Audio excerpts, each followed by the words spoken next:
Hi hello வணக்கம். சென்னையிலேருந்து மோகன் என்கிற பாரதி பேசுகிறேங்க. இன்றைக்கி நான் பேச போகிறது பார்த்தீங்கன்னா நண்பன். அதாவது ஒரு உண்மையான நண்பன் இருந்தான்னு வச்சுக்கோங்களேன், எவ்வளோ பெரிய கஷ்டம் வந்தாலும் சரி இந்த தூசி மாதிரி தட்டி போய்கிட்டே இருக்கலாம். ஏன்னா நீங்கள் நண்பன்கிட்ட போய்ட்டு டேய் இந்த மாதிரி எனக்கு கஷ்டமாக இருக்குடா அப்படின்னு சொல்லுங்கள். டேய் இதெல்லாம் ஒரு கஷ்டமாடா வடா பார்த்துக்கலாம் அப்படின்வாங்க.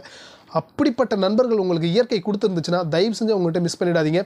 அதுக்கு மாறாக நம்ம கூடவே இருப்பாங்க, எல்லாமே நம்மகிட்ட கேட்டுப்பாங்க, மற்றவங்ககிட்ட போய்ட்டு நம்மளை பற்றி தவறுதலாக சொல்லுவாங்க, அவங்கள பற்றி தவறுதலாக பேசுவாங்க. இப்படிப்பட்ட ஆட்கள் இருந்தாங்கன்னா தயவு செஞ்சு அவங்கள தவிர்த்துட்டு அந்த உண்மையான நண்பனை பிடிச்சிக்கோங்க. ஏன்னா இயற்கை உங்களுக்கு 2 விதத்துலையும் அனுப்பும், நல்லதும் கொடுக்கும் கெட்டதும் கொடுக்கும்.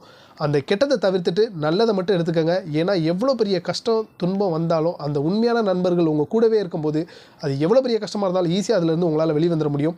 சினிமாவில் கூட சொல்லுவாங்க, நண்பனில் எதுடா உண்மையான நண்பன் கெட்ட நண்பன் அப்படின்ட்டு, நண்பன்னாலே உண்மையான நண்பன் தானே அப்படின்வாங்க. அது கரெக்டு தான். ஆனால் உண்மையான நண்பன் கிடைச்சாதான் அது உண்மையான நண்பன். புதியதொரு மாற்றம் செய்வோம். பாரதி ஜி.